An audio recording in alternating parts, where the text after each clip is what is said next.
minasyaitonir Bismillahirrahmanirrahim. Alhamdulillahirabbil alamin wassalatu wassalamu ala nabiyyina Muhammadin wa ala alihi wa sahbihi wa sallama tasliman katsira. Raditu billahi rabban wa bil islami dinan bi Muhammadin nabiyyan wa rasulah. Rabbana zidna ilman warzuqna fahman subhanaka la ilma lana illa ma 'allamtana innaka antal alimul hakim. Amin. Langsung saja saya ringkas semua hadirin yang dimuliakan Allah. Sudah terlalu panjang mukadimahnya. Langsung ke isi aja. Biar khatam para hadirin semua ya. Baik. Yang akan kita baca pada pagi hari ini namanya Nazm Riyadhus Shibyan. Riyadhus Shibyan artinya pendidikan anak. Jumlah baitnya ada 110 bait.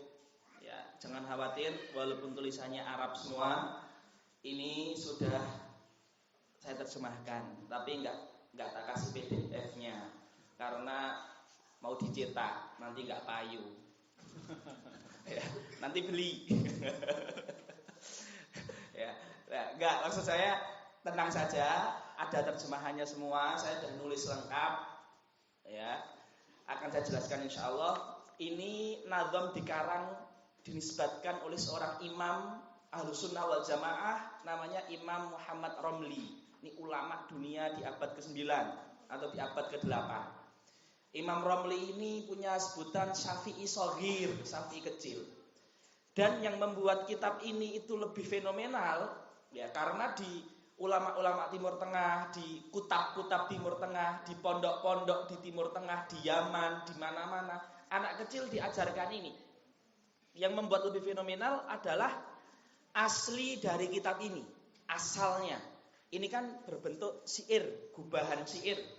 Ini aslinya adalah sebuah bab yang ada di kitab yang sangat terkenal, namanya Ihya Ulumuddin karangan Imam Ghazali, ulama abad ke-5.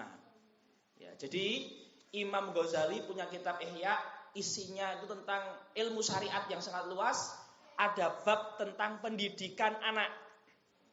Ada bab tentang pendidikan anak. Lah, itu diringkes dalam 110 bait.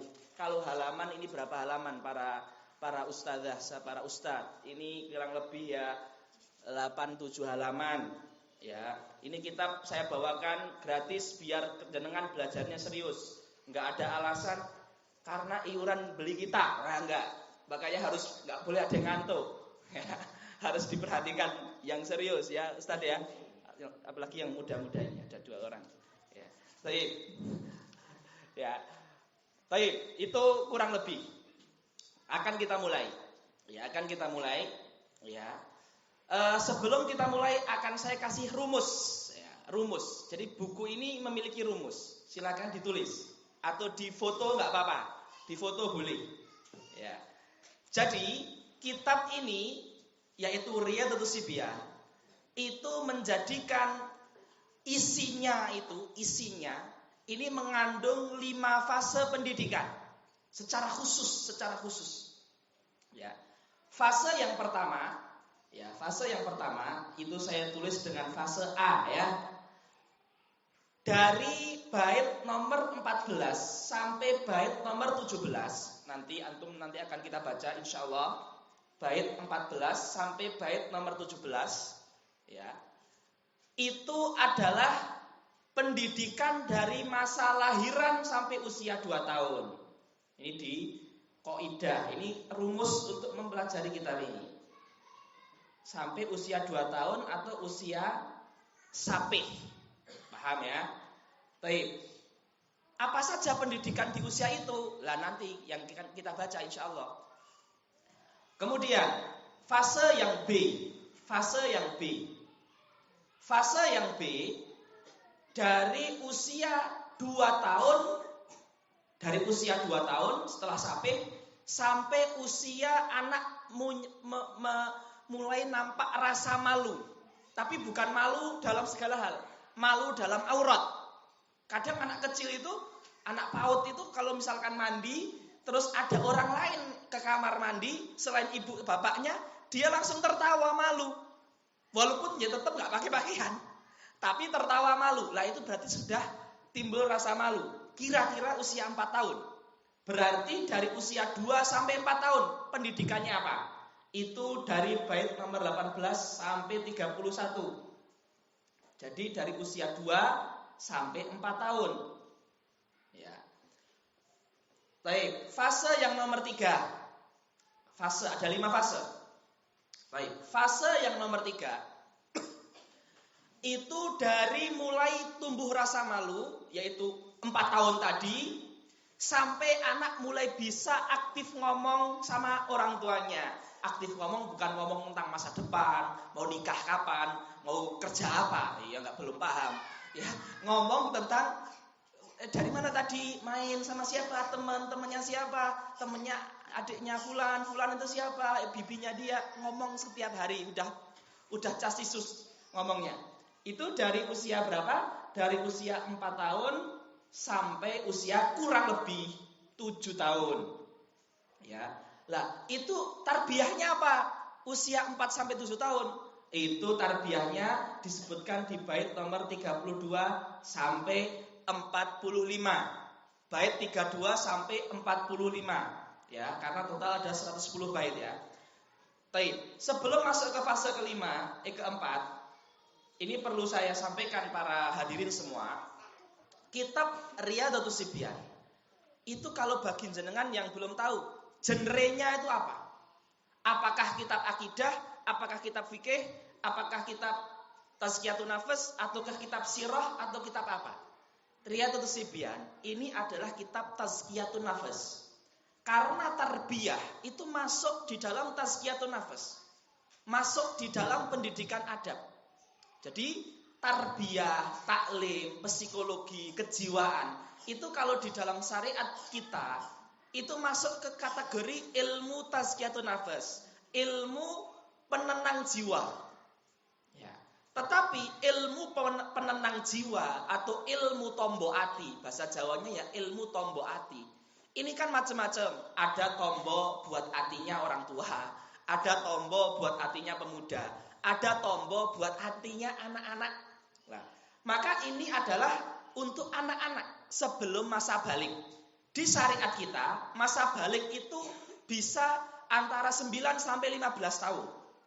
Berarti konten ya, yang ada di kitab ini itu sangat compatible, sangat cocok untuk anak 15 tahun ke bawah. Berarti gak hanya untuk guru TK, guru PAUD, guru kutab, tapi untuk kita yang jadi orang tua, punya anak seusia seperti itu. Jadi ini faedahnya besar, bahkan untuk saya, bahkan untuk mas-mas yang masih muda yang mau nikah nantinya, itu sangat manfaat. Jadi manfaatnya besar sekali. Nah, kemudian lebih dari itu semua, walaupun kontennya ini adalah konten 15 tahun ke bawah, akan tetapi kita yang sudah tua ini juga bisa nanti ikut malu, ikut isen. Kalau ternyata kok ini harusnya anak saja bisa, kok yang tua belum bisa. Ya, jadi ini juga muhasabah bagi kita yang sudah dewasa. Nanti akan kita temukan materi-materi yang sangat unik dan menarik. Dan ternyata itu tarbiyah yang ditanamkan oleh para ulama. Imam Ghazali, Imam Romli. Ulama-ulama itu seperti apa? Baik, lanjut. Rumus yang selanjutnya, fase keempat sebelum terakhir, yaitu fase dari usia 7 tahun sampai dengan usia masuk balik. Ya, balik itu bisa mulai dari usia berapa? 9 sampai 15. Karena perempuan kalau 9 tahun keluar darah, ini yang perempuan, yang bapak-bapak yang punya anak perempuan, wajib mengatakan ke anak perempuannya, nak, itu haid. Sudah 9 tahun. Atau ada anak perempuan laki-laki 9 tahun, 10, 11, 12, 13, 14, anak laki-laki perempuan belum haid, belum mimpi basah. Maka baliknya di usia 15 tahun. Maka balik itu rentan 9 sampai 15 tahun. Maka fase tarbiyah yang keempat yang disebutkan di kitab ini adalah dari usia 9 sampai 15 tahun, usia di mana memungkinkan seseorang itu balik. Lah, itu disebutkan di bait nomor 46 sampai 82. 46 sampai 82. Fase yang terakhir adalah fase usia setelah balik. Ya, walaupun usia setelah balik itu kan berarti usia, monggo di sini nggak apa-apa. Berarti usia setelah balik itu kan berarti usia dewasa. Dewasa itu kan berarti dosa sudah mulai dihitung, mukalaf. Itu nanti bukunya buku sendiri, karena bukan anak-anak lagi kan, makanya bukunya buku sendiri. Ya, tetapi ini hanya memberikan gambaran sedikit saja, karena itu bukan makom kitab ini, itu bukan fokus dari kitab ini membahas setelah balik. Setelah balik ya kitab Ihya Ulumuddin itu sendiri. Ya, baik. Fase setelah balik itu disebutkan di bait nomor 83 sampai bait nomor 96.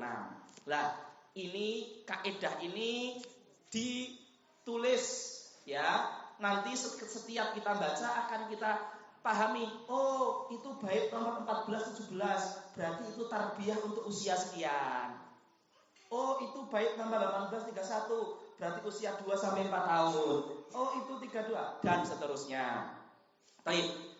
Itu yang penelitian yang dilakukan oleh seorang ulama Yaman, Dr. Thalib Al-Qadiri ketika meneliti kitab ini.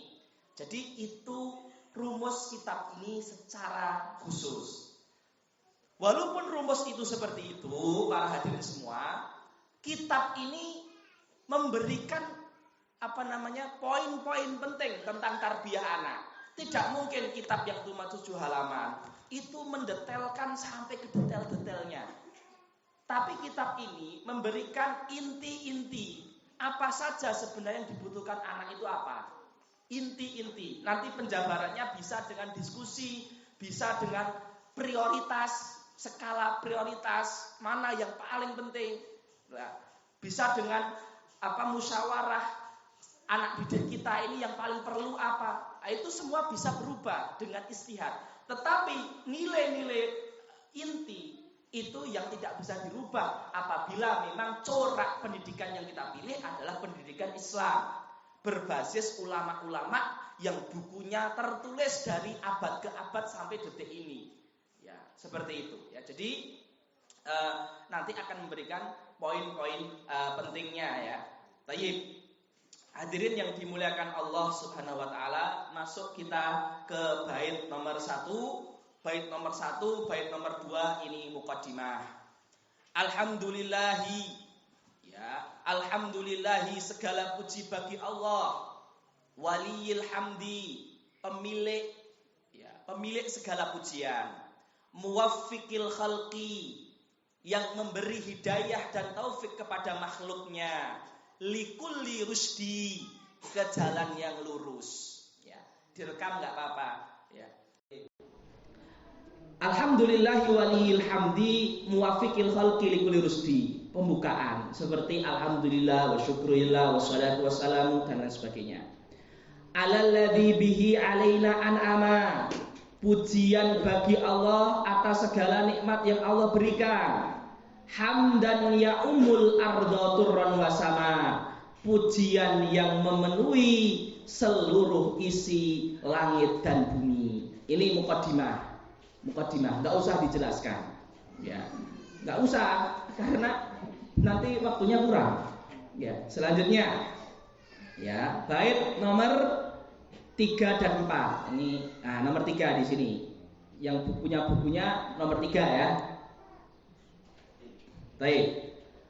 Nah, bait nomor 1 dan 2 intinya apa? Para ustaz, intinya sunnah dalam memulai pelajaran, tulisan, ceramah, lamaran, khutbah, jual beli, memulai dengan hamdalah, pujian. Itu sunnah. Jadi kalau jenengan mau jual beli HP, sebelum kita mulai akad, alhamdulillahirabbil alamin, saya jual HP saya. Itu sunnah. Tapi jarang kan yang ngamalkan kan? Jarang, saya juga jarang. Tetapi itu perlu diketahui, itu sunnah. Paham? Tentu kalau ngajar itu sudah sering kita ngajar, kita mulai dengan itu sunnah, yaitu adab. Ya, maka ustaz-ustaz kalau mulai ngajar, mulai rapat, anak-anak ya maju ke depan, misalkan maju ke depan, anak-anak suruh cerita atau suruh apa, dimulai dengan bismillah dan hamdalah, biar menjadi kebiasaan, gitu ya, karena hukumnya sunnah. Kemudian sholawat, tsumma sholatu ba'da ma qulna bihi ala nabi wa alihi wa sahbihi. Kemudian sholawat tercurahkan kepada Sayyidina Muhammad, keluarganya dan para sahabatnya.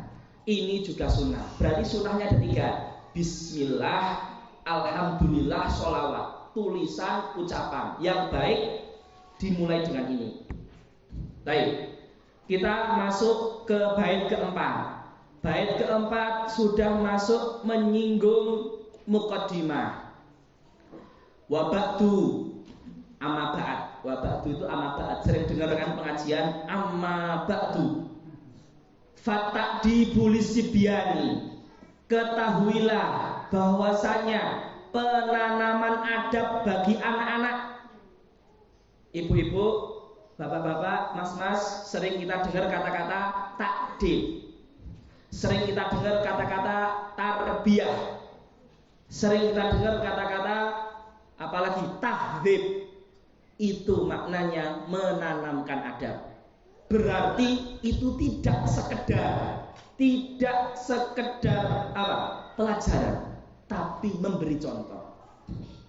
Makanya kalau kata Kiai Haji Hasyim Muzadi ketika perkumpulan pondok-pondok mu'alimin se-Indonesia kurang lebih di tahun 2006, tepatnya di Pondok Gontor, itu mengatakan pondok itu sebenarnya yang dibutuhkan hanya satu, kiai atau ustadz yang bisa memberikan contoh. Kalau pengajar bisa nyewa orang, tapi kalau memberikan contoh orang yang baik, contoh orang yang tidak sopan, contoh orang yang sopan, contoh orang yang rajin sholat, contoh orang yang rajin ngaji, ustadz yang rajin sholat duha, ustadz yang rajin baca Quran, ustadz yang gak bohong, ustadz yang murah hati, itu kan gak ada di buku, adanya di contoh, dilihat. Itu yang paling penting. Nah, takdib itu adalah menularkan keteladanan yang baik dari seorang ustadz atau ustadzah kepada santrinya dengan perilakunya. Adapun ngajar, melatih itu adalah alat-alat pembantu. Tetapi intinya adalah diri seorang ustadz dan ustadzah itu sendiri. Nah, intinya di situ. Ya, makanya sangat bagus sekali ketika kita itu menjadi seorang guru. Karena kita tertuntut untuk mentazkiyah, memuhasabah diri kita sendiri. Karena kita harus punya akidah bahwasanya kita harus punya ideologi bahwasanya yang bisa merubah santri menjadi baik itu hanyalah Allah dan keteladanan yang kita miliki. Bukan karena buku, bukan karena materi-materi yang kita sampaikan, tapi kalau diri kita baik, kita dekat sama Allah, maka santri kita akan baik juga. Kalau kita sudah punya keyakinan itu, maka kita akan selalu memperbaiki diri kita, karena pribadi yang baik akan menular. Nanti akan disebutkan. Jadi pribadi yang baik. Maka beruntunglah kita yang memiliki profesi guru, karena kita setiap hari akan mengoreksi diri kita sendiri. Min awwalin naswi atamusani, ketahuilah bahwa penanaman adab bagi anak-anak min awwalin naswi, sejak dini adalah sebaik-baik perbuatan, sebaik-baik tarbiyah. Maka jangan lupa para ustaz-ustazah, setiap mengajar niatkan ini untuk membentuk generasi Nabi Muhammad yang sujud kepada Allah. Niatkan itu. Bayangkan berapa santri antum? 118. Ya kan Ustaz? 118 kan?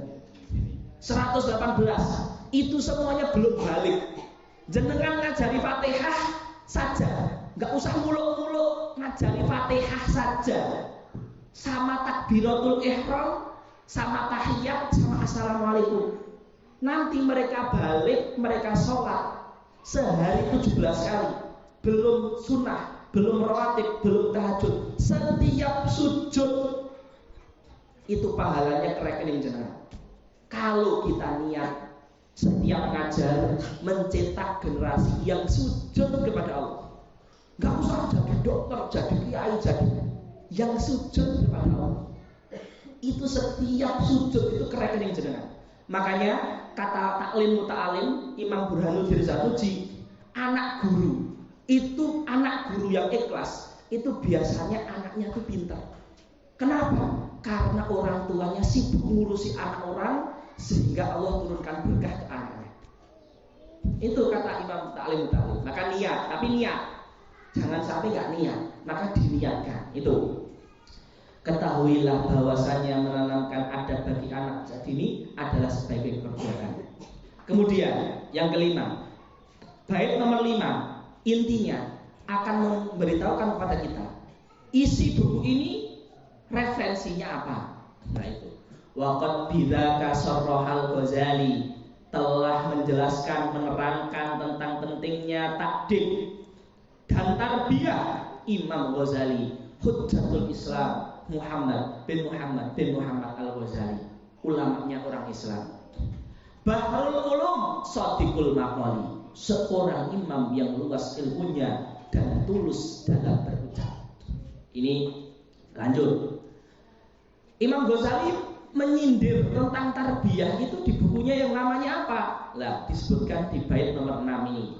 Di bait nomor 6, wa hatha fi ihya ulumiddin, dan Imam Ghazali telah menekankan di dalam kitab beliau Ihya Ulumuddin ala qiyamil ahli bil banini, akan pentingnya, akan wajibnya peran pengasuh dalam mendidik anak. Pengasuh di sini siapa? Ayah, ibu, kakek, nenek, guru, ustadz, ustadzah, dan pemerintah. Nanti akan ada tafsirannya pengasuh seperti itu. Baik, sebelum kita lanjutkan, saya harap ya, saya yakin dari sini ada ustadz yang dulu pernah mondok. Ya, saya harap buku ini setelah kita selesai kaji, ustadz-ustadz atau ustadzah-ustadzah yang pernah mondok itu membuat majelis untuk mudzakarah, mengulangi lagi. Kalau nggak ada yang nggak paham, lewat Ustadz Sabit inbox ke saya nggak apa-apa. Ya, alhamdulillah dengan izin Allah kami sudah menulis syarah dari buku ini sudah kami tulis dengan bahasa Arab maupun bahasa Indonesia. Jadi nanti silakan diniatkan dari sekarang. Ya, walaupun sudah hatam, tetap diulangi bagaimana ya menjadikan teori-teori para ulama ini menjadi keputusan-keputusan kebijakan. Ya, nah itu yang penting. Kalau teori tanpa kebijakan itu namanya ilmu nggak diamalkan.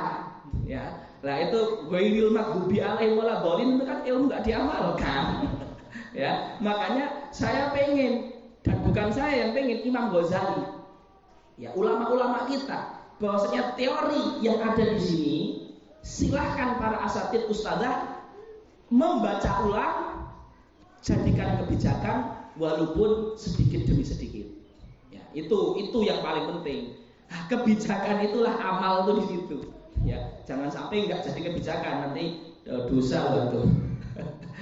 Baik, ya. Jadi di bait nomor 6 ini intinya Imam Ghazali mengatakan wajibnya, ya, wajibnya seorang pengasuh untuk mendidik anak.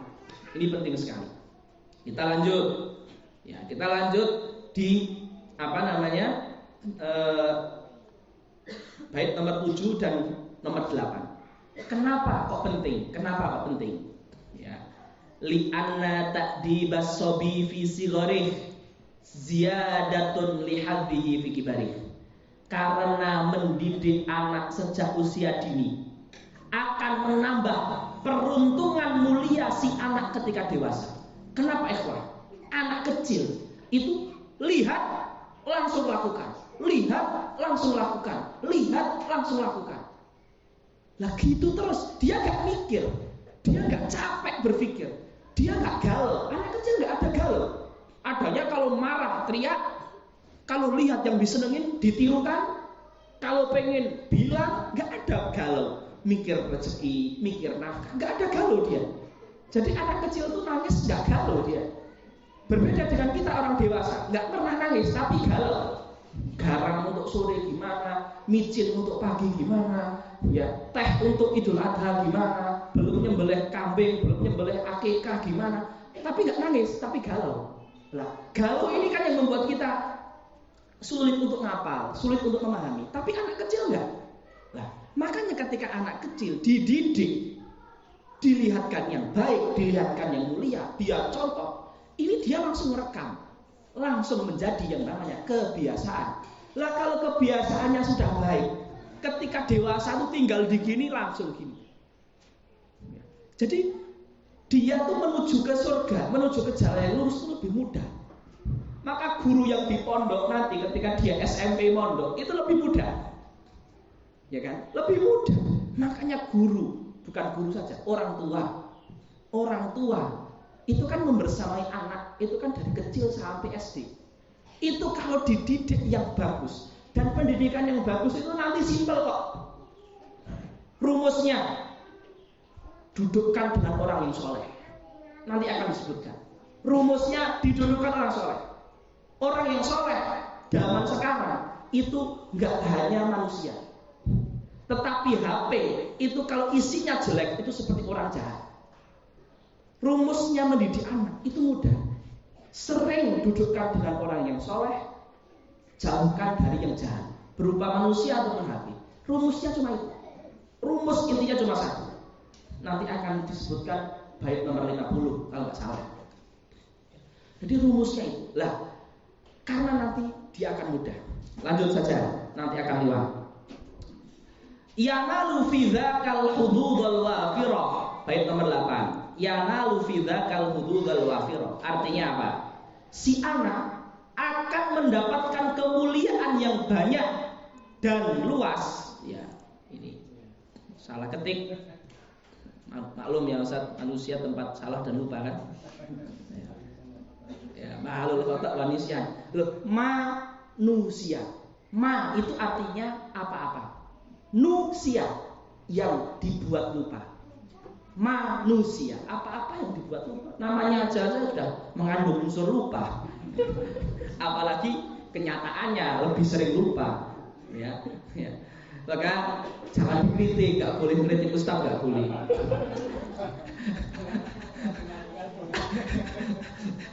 Ya, yanalu fi dzakal hududul wafirah, bercanda.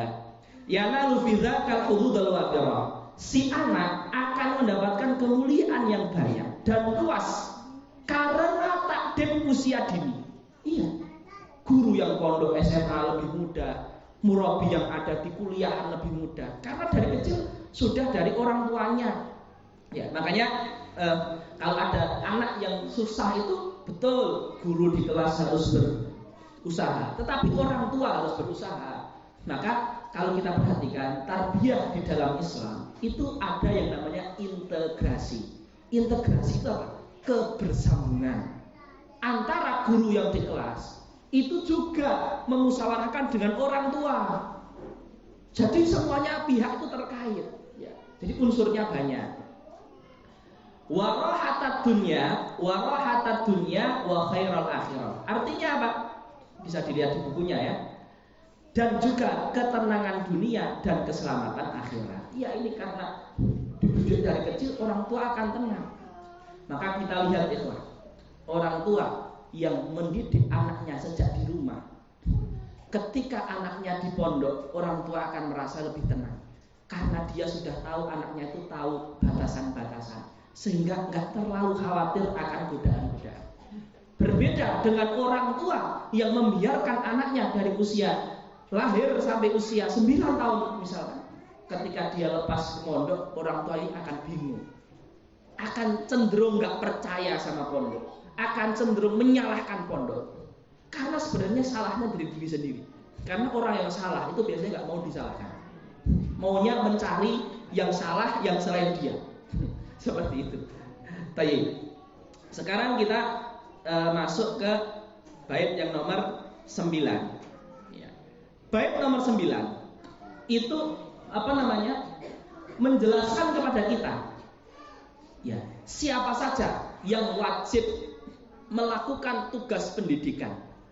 Siapa saja yang wajib melakukan tugas pendidikan. Fayambali likulli jadin wa abi wa qayyimil hakimi ta'dibusobi.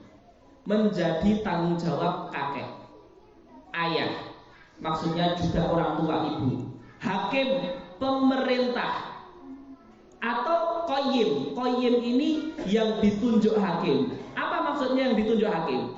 Kalau ada anak yatim atau ada anak piatu yang nggak punya ayah atau nggak punya ibu, itu wajib bagi hakim untuk menunjuk salah satu dari keluarga anak itu untuk menjadi pengganti orang tua. Itu bahasa Arabnya qayyim. Nah, baik pemerintah, baik pengganti orang tua, baik ayah, ibu, guru, mu'alim, itu semuanya punya kewajiban terhadap pendidikan anak. Berarti itu semua unsur yang berkesinambungan. Maka kalau ada ketua dusun, kepala desa, ada kenakalan ke anak-anak atau remaja, kok tidak turun tangan, itu dosa. Dalam fikih hukumnya dosa. Kenapa? Li'annahu amanatun indahumu wa qalbuhu yaqbalu ta'dibahumu. Karena anak adalah amanah di pundak mereka. Wa qalbuhu, dan jiwa si anak menerima pembentukan dan pembinaan dari mereka. Kita nggak bisa mengingkari. Ini perkataan Imam Ghazali ini. Kelihatannya cuma satu baris. Tapi kalau jenengan nulis skripsi atau tesis, bisa jadi satu skripsi tesis. Apa itu maksudnya? Jiwa anak tidak bisa kita pungkiri. Anak kecil itu kalau lihat orang gede itu takut dan nganut. Nggak ada kok anak kecil. Coba tuh anak kecil di depan banyak. Terus antum ustazah keluar, terus teriak, "Hei, aja ning kono." Terus anaknya fitrah dia, "Hei, nyapo." Nggak ada fitrah anak kecil seperti itu, tidak ada. Anak kecil ketika ada anak gede, fitrahnya takut dan nganut. Ini fitrah. Lah, fitrah inilah yang menjadikan syariat mewajibkan para murabbi yang tadi saya sebutkan itu untuk memanfaatkan fitrah ini untuk menanamkan nilai-nilai yang mulia. Jadi kalau ada ustadz-ustadzah ngeluh, ini anak TK, jadi guru TK, guru SD, guru SMP, tapi ngeluh, ini anak kok sulit diatur. Ya, itu jangan ngeluh ke anak. Itu anak bisa diatur, tapi kita belum maksimal mengatur. Kalau sudah SMA, mungkin agak dimasuk akalkan, tetapi tapi yang SD, TK, PAUD ini, karena fitrah mereka itu menerima takut. Ini kaidah para ustadzah ya. Jadi bait nomor 10 ini kaidah. Wa qalbuhu yaqbalu ta'dibahu. Jadi Imam Ghazali mengatakan jiwa anak itu menerima pembentukan. Maka kalau ada santri dikeluarkan dari pondok karena melawan ustaz, itu biasanya santri SMA atau santri kuliah. Ada nggak TK dikeluarkan karena melawan ustaz? Ya memang fitrahnya itu nakal, bukan karena melawan. Tapi kalau dimarahin takut, nggak ada kan? Nah ini penting para ustaz-ustazah agar menjadi teori, ya. Sehingga nanti kalau ada ustaz-ustazah yang misalkan ini kok anak sulit diatur, ya itu fitrah dia bukan karena melawan. Ya karena anak kecil itu main-main seperti itu, tapi bukan melawan. Artinya terus dididik, terus disuruh, terus dinasihati. Karena sulit diaturnya bukan dari sisi melawan. Ya. Berbeda kalau SMA, kuliah, itu sulit diatur karena sudah bisa itu bikin sekongkol, melawan gurunya, udah bisa. Tapi kalau anak TK bukan karena itu. Ya, seperti itu ya. Jadi ini teori yang penting ini di bait nomor 10 ya. saya harap para hadirin semua punya pulpen dan buku tulis ya. Untuk poin-poin itu ditulis atau foto-foto di screen HP silahkan, biar nanti bisa murojaah. Kemudian saya ingin menyebutkan sebuah faedah ya, sebuah faedah. Ini disebutkan oleh Imam Ibnu Qayyim. Artinya apa ini? Wa aktsarul aulad innama jaa fasaduhu min kibaril abad. Wa ihmaluhum lahum wa tarki ta'limihim fa'idin. Dari sini sampai sini. Ini perkataan yang sangat penting. Ini kaidah. Perlu diketahui, kebanyakan anak ketika mulai dewasa rusak, sulit diatur. Itu salah satu sebab terbesarnya adalah ayah. Abah, ayah. Ya ibu juga maksudnya. Guru juga. Dan guru yang paling penting guru TK dan guru SD. Ya. Kenapa? Ihmaluhum lahum. Mereka tidak peduli. Wa tarku ta'limihim faraidaddin. Dan guru, ayah, ibu mengesampingkan taklim yang wajib. Taklim yang wajib itu apa? Sholat, wudu, bukan mahram, nggak boleh bohong, nggak boleh khianat, nggak boleh menipu, nggak boleh mencuri. Ini kan namanya faraid. Faraid itu hanya sholat, wudu, tidak boleh bohong, tidak boleh mencuri, tidak boleh mengambil barang orang lain, tidak boleh menghardik orang tua. Kebanyakan anak yang balik rusak gara-gara ayah dan ibunya dan guru SD dan TK-nya tidak mengajarkan yang wajib-wajib. Jangan jauh-jauh ke akidah yang sifatnya detail. Jangan. Sholat, wudu, sopan sama orang tua, tidak bohong, tidak mencuri. Bisa mengajarkan 5 ini udah baik. Nggak boleh membuka aurat, nggak boleh pacaran. Sesuatu yang tidak perlu daurah ilmu dan kuliah, sesuatu yang sudah maklum, ini harus ditanamkan di usia kecil. Dan itu kewajiban orang tua dan guru SD dan TK. Maka pahalanya paling besar, jasanya paling besar. Jadi kalau kita pahami Ustaz, kalau kita lihat Ustadz yang hafid Quran, Ustadz yang pintar, itu biasanya bukan karena sejak TK, sejak SD sudah hafid, bukan. Sejak TK, sejak SD bisa baca kitab, tidak. Baca kitab bisa ya di pondok, bukan di SD dan TK. Tapi ketika SD dan TK, gurunya itu menanamkan suka sholat, suka baca Quran, dan akhlaknya baik. SD sudah puasa, TK sudah rajin baca Quran, baik sama orang tuanya. Jadi akhlak baik ini, jadi bukan ke materi pelajaran sebenarnya. Pelajarannya yang penting aja, tidak bohong, tidak mencuri, tidak melawan, sholat, wudu, puasa. Ya, nilai-nilai ini suka dengan orang baik. Ya, makanya ketika di pondok diajarkan ini mudah, karena modalnya bersih. Jadi ini juga kaidah penting ya, bahwasanya kita tuh pahalanya banyak, jihad kita itu besar. Tapi juga akibatnya ketika di masa ini kita tidak meninggalkan mengajarkan yang wajib, maka prioritas yang diajarkan ayah, ibu, dan guru SD dan TK. Saya juga mengatakan SD karena SD itu juga usia sebelum balik. Itu adalah mengajarkan yang wajib. Wudu, sholat penting. Ya, tidak boleh bohong. Itu nilai yang penting. Bahkan kalau misalkan dia bisa sholat, bisa wudu, dan mencintai sholat, wudu, dan mencintai baca Quran, walaupun lulus SD cuma hafal juz 30 itu pun setengah, nggak ada masalah. Tapi dia cinta sholat, dia setiap hari baca Quran, dia baik sama orang tua dan yang lebih tua, nggak ada masalah. Baik, kita lanjut ya. Selanjutnya ya. Jadi sampai bait 13 ini masih mukadimah karena isi akan mulai di bait nomor 14. Sekarang bait 11 dikatakan di sini ya. Ini seakan-akan kayak rambu-rambu umum bagi seorang orang tua. Wal ummu libniha tuhaddid bil abi zajrun lahu anil khana wal ibi. Artinya, dan seorang ibu hendaknya memperingatkan anaknya dengan menggunakan nama ayah, sehingga anak meninggalkan perbuatan yang keji dan berlebihan dalam bermain. Jadi ini seakan-akan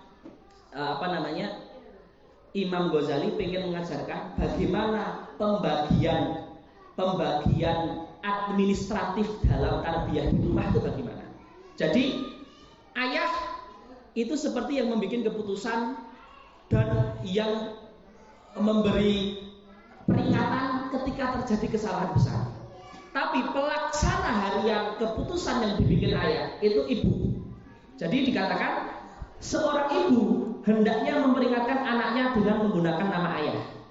Misalkan, apa itu peraturannya? Peraturannya khona. Khona itu kekejian, ngomong saru, ngomong jorok, ya, sesuatu yang menjijikkan. Laib, bukan nggak boleh bermain, karena itu usia bermain. Maksudnya kelebihan dalam bermain terus. Nah, ini misalkan peraturan yang dibikin oleh ayah misalkan. Nah, ibu tugasnya, nak, jangan bicara saru, nggak boleh. Nanti kalau sudah bicara saru 3 kali, nah, kok bicara saru lagi? Nanti saya laporkan ke ayah. Ya, walaupun ayah nggak langsung turun tangan.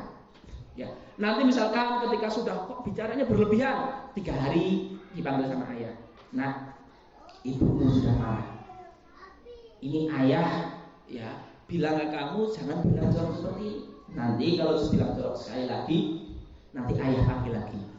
Ya. Walaupun tetap asasnya adalah kasih sayang, tetapi di sini kayak pembagian administratifnya itu ayah yang membuat disiplin, ibu yang melaksanakan. Nanti ayah melakukan evaluasi, sifatnya tidak sering-sering. Ada seperti itu. Biar apa? Biar anak itu takut sama ayah. Karena ayah ini kan sering kerja, sehingga interaksi ayah itu bagaimanapun lebih sedikit daripada ibu. Maka ibu harus bisa menjalankan disiplin yang dibikin ayah. Dan ayah harus mau bikin disiplin, jangan males. Bikin disiplin, bikin konsep. Jadi ayah harus bikin konsep pendidikan anak saya seperti apa. Intinya apa? Intinya anak jangan kelebihan dalam bermain dan jangan jorok. Ya. Karena sekarang kalau kita perhatikan, yang paling mudah masuk di anak itu adalah berbicara jorok. Imam Ghazali saja abad ke-5 sudah tahu anak itu paling mudah masuknya bukan zina. Nggak pernah nemuin anak 3 tahun zina. Nggak pernah. Pernah nggak nemuin anak 3 tahun melakukan pembunuhan? Nggak pernah. Pernah nggak melakukan anak 3 tahun pencurian, pembegalan, perampasan? Nggak pernah. Korupsi? Nggak pernah. Pernah nggak anak 3 tahun mendengar menyanyikan lagu dangdut Ojo Bandingke? Pernah nggak? Saya yakin sering. Artinya maksiat, kejelekan yang paling cepat masuk di anak adalah berbicara jorok. Tapi dari jorok jadi pikiran, jadi keyakinan jadi perbuatan.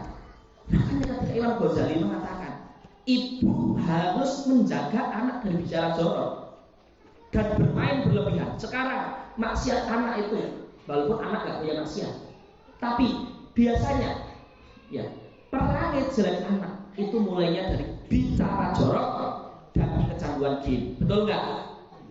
Betul. Bahkan itu bisa kita temukan di anak usia 2-3 tahun. 2 tahun sudah menirukan dangdut ada. Itu Imam Ghazali bayangkan di abad ke situ sudah sangat jeli bahwasanya ibu itu menjaga anak dari perbuatan lisan yang jorok dan dari kecanduan main. Zaman dulu nggak ada HP, tapi kecanduan main ada. Nah ini 2 kata kunci. Ayah harus memiliki peraturan. Ini sekarang PR bagi kita sebagai ayah. kita sebagai ayah bagaimana membuat disiplin di rumah agar anak tidak khona, jorok, tidak lagi kecanduan main. Ini tugas anak. Ibu tinggal melaksanakan planning yang ditulis ayah. Kalau di sekolahan, ya berarti kepala sekolah membuat ini dengan musyawarah, ustazah itu ibunya. Nah, ini ya pikirnya nanti, sekarang pelajaran dulu. Ya, ini yang penting teori ya, Pak. Buku ini penuh dengan teori yang luar biasa. Karena yang menulis ulama, wali Allah, kasih Allah, orang soleh, dan dari zaman dulu sampai sekarang diakui keimamannya. Imam Ghazali itu sampai dijuluki apa? Hujjatul Islam, hujjahnya agama Islam, saking alimnya. Baik. Kenapa penting? Nomor 12. In qalbuhu kasyam'atil maksurah. Hati anak itu seperti lilin malampet. Tahu malampet? Yang buat main anak-anak, buat dibentuk-bentuk itu. Nah, seperti malampet, seperti lilin. Mujauharun yang balukula surah, atau perhiasan. Perhiasan itu maksudnya emas batangan. Emas yang bisa dibentuk dengan bentuk apa saja. Mau dibentuk cincin bisa. Emas itu kan dilelehkan. Bentuk gelang bisa, bentuk kalung bisa, kayak lilin mau dibentuk apa saja bisa. Ya, seperti itu. Makanya jenengan semua adalah para mujahid yang berada di titik yang sangat vital. Ya, di titik yang sangat vital.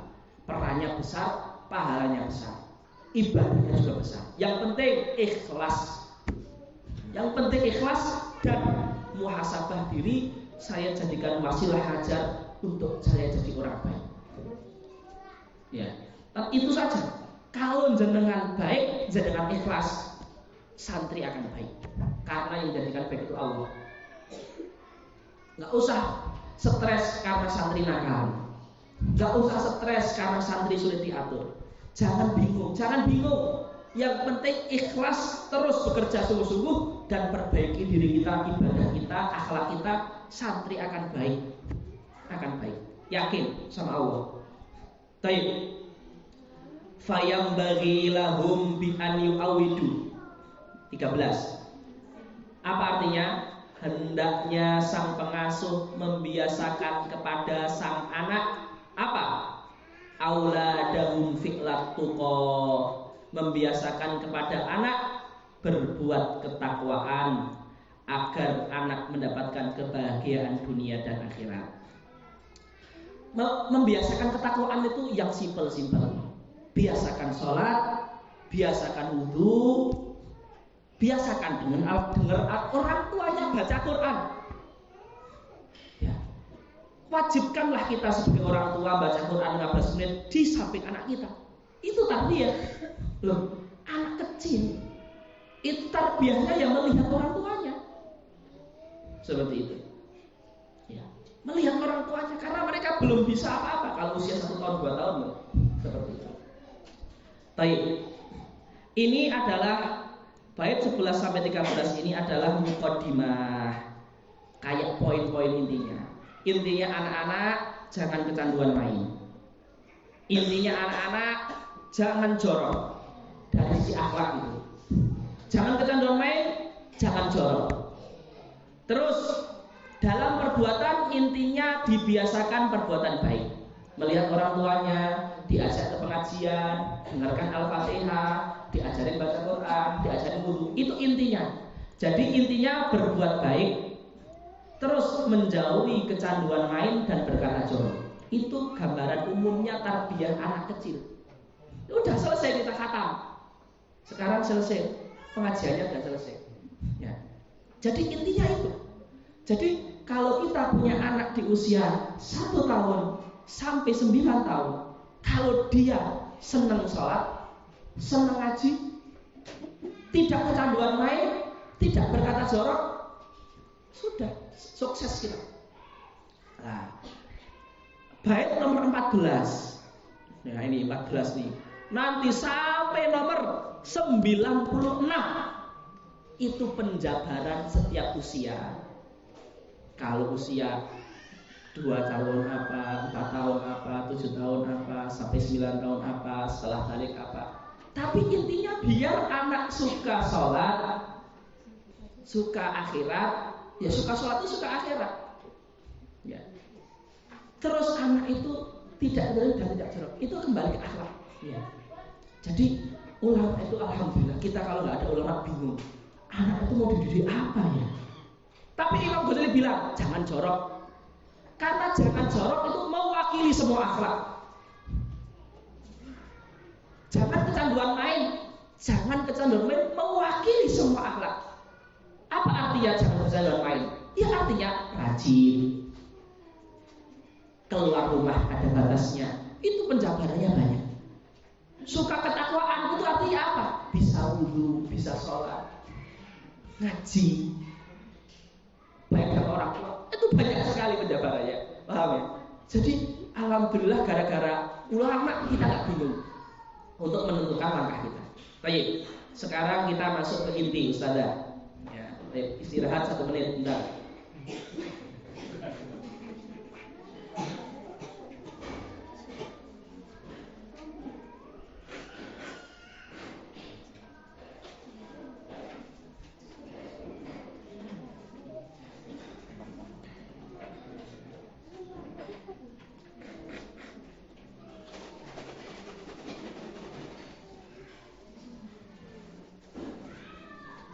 Baik, sudah, kita lanjutkan. Sekarang kita masuk sambil minum boleh, sambil makan snack boleh. Yang ngantuk sambil ngopi boleh. Ya, yang penting jangan sambil tiduran. Ya, seperti itu. Ngantuk dikit-dikit nggak apa-apa. Ya, seperti itu. Baik, sekarang kita akan masuk 14 sampai 17. Ini adalah tarbiyah untuk anak usia lahir sampai 2 tahun. Sampai 2 tahun kok tarbiyah apa? Yang tarbiyah orang tuanya, yang harus ditarbiyah orang tuanya. Apa itu? Kita baca. Wa awwalul asyahiyal adhanah. Hal paling awal yang wajib, hal yang paling awal dalam runtutan fase-fase tarbiyah adalah yang dilakukan orang tua, yaitu pengasuhan. Apa itu pengasuhan? Hadhanah. Kenapa? Karena anak adalah amanah titipan Allah di pundak orang tuanya. Hadhanah itu apa? Mandikan, membersihkan, menyuapi, menyusui. Maka tarbiyah dari anak lahir sampai 2 tahun yang paling penting adalah susu yang halal dari seorang ibu, dari nafkah ayah yang halal. Berarti tarbiyah di usia ini lebih ke orang tuanya. Bagaimana sabun yang dipakai mandi, makanan yang dimakan jadi ASI, obat yang diminum ketika sakit dari harta yang halal. Karena orang yang makanannya haram itu mau berbuat taat apapun, terkadang anggota tubuhnya sulit digerakkan, pengennya maksiat. Bisa jadi bukan karena anak kurang pintar, bisa jadi bukan karena anak nggak bakat, tapi karena haram yang orang tua berikan di usia menyusui. Bayangkan kalau 2 tahun itu dari harta haram atau syubhat, padahal itu susu yang jadi daging, itu susu yang jadi tulang, itu susu yang jadi hati, itu susu yang membentuk otak dia. Kalau itu haram, nggak bisa dibayangkan susahnya guru SMP dia ketika nahfid dia nanti kayak apa. Maka tarbiyah di usia ini orang tua kita, bukan dari sisi ke anak, tapi kita untuk bagaimana menjadikan yang halal. Makanya disebutkan di dalam nomor 15, fayam bagi irdha'u kulli tifli sholihatan biqauliha wal fi'li. Hendaknya wali anak, ayah, memasrahkan dalam perkara persusuan perempuan yang soleh dalam perkataan perbuatan, berarti ibu dan ayah di usia menyusui anak harus benar-benar menjaga perbuatan dan perkataannya selama masa menyusui. Karena itu akan menjadi modal anak kita ini jadi bahan yang bagus atau yang tidak. Ya, seperti ini penting sekali kawan. Islam itu memperhatikan tarbiyah. Itu bukan sejak PAUD. Sejak lahir itu tarbiyah ini. Apa tarbiyah anak? Orang tuanya. Makanya kita jangan sampai depan HP nonton sambil nyusui anak. Kenapa? Kasihan anak kita. Lebih baik sambil tidur. Paling enggak sambil subhanallah, subhanallah, enggak capek. Subhanallah sambil menyusui sambil tidur bahaya, enggak apa-apa. Karena ibu menyusui itu capek, enggak bisa dipungkiri. Capek, lemes, itu enggak bisa dipungkiri. Sehingga kita sebagai suami harus memahami juga. Apalagi kemarin saya pernah dapat ilmu dari istri saya. Tahu enggak? Seorang ibu yang menyusui itu ketika susu disedot sama anak, itu ada hormon yang muncul yang membuat ibu itu jadi capek, kemudian ngantuk, tidur terlelap. Jadi kita sebagai orang ayah itu juga harus memahami. Memang ibu menyusui itu biasanya langsung dilanjutkan dengan tidur, ya, karena memang ngantuk seperti itu. Tapi nggak ada masalah, itu lebih baik daripada depan HP, daripada sambil ngibahin orang, ya kan? Seperti itu lebih bagus. Apalagi kalau sambil subhanallah mikir, nggak usah baca Al-Baqarah, baca Quran berat sambil baca Quran tidur gini pusing. Baca Al-Fatihah saja, diulangi berkali-kali. Intinya tarbiyah di usia 2 tahun ke bawah adalah bagaimana ayah ibu menjaga perkataan, perbuatan dan makanan. Makanya dikatakan di sini sholihatan biqalbi, yakni memasrahkan perkara persusuan, sholihah perempuan yang sholihah. Apa? Qauliha perkataannya, wal fi'li perbuatannya. Paham ya? Ini penting.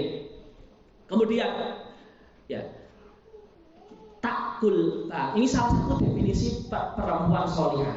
Tentu definisi sholihah itu adalah soleh adalah yang menjaga hak-hak Allah. Tapi yang paling penting apa? Takul halalan la minal harami. Dan dia perempuan yang menyusui hanya makan dari makanan yang halal. Ini yang paling penting. Tentu ini bukan hanya perempuan, karena perempuan makan itu dari siapa? Suami. Berarti suami yang ngasih nafkah itu harus yang halal, ya kan? Karena perempuan kasih makan dari suaminya. Seperti itu. Berarti ini adalah peran dua orang tua. Seperti itu. Ya. Kenapa? Fattabu tabi'ut ta'ani. Ingatlah, karena ulama berkata bahwa tabu sifat dan tabiat. Nih, tabu ini sifat dan tabiat. Ya. Itu sesuai dengan kehalalan atau keharaman makanan. Ya. Terkadang kita nggak bisa pungkiri, ketika kita, apalagi yang mungkin pernah jadi santriwan atau santriwati, pernah mondok pas SMA atau SMP, terkadang ada anak yang suka melanggar, suka berbuat maksiat. Ketika ditanya ustaz-ustaznya, Ustaz, iya saya akui saya berbuat maksiat, tapi saya nggak bisa meninggalkan ini. Saya nggak bisa meninggalkan, susah. Saya tahu itu haram, sambil nangis-nangis. Saya akui saya salah, tapi kok saya nggak bisa. Itu salah satu sebabnya adalah makanan haram. Atau apa? Kebiasaan haram yang dia dapatkan dari orang tuanya sejak kecil. Saya punya kisah ini Ustaz, jujur saya punya teman seorang orang baik, sekarang yang baik sekali.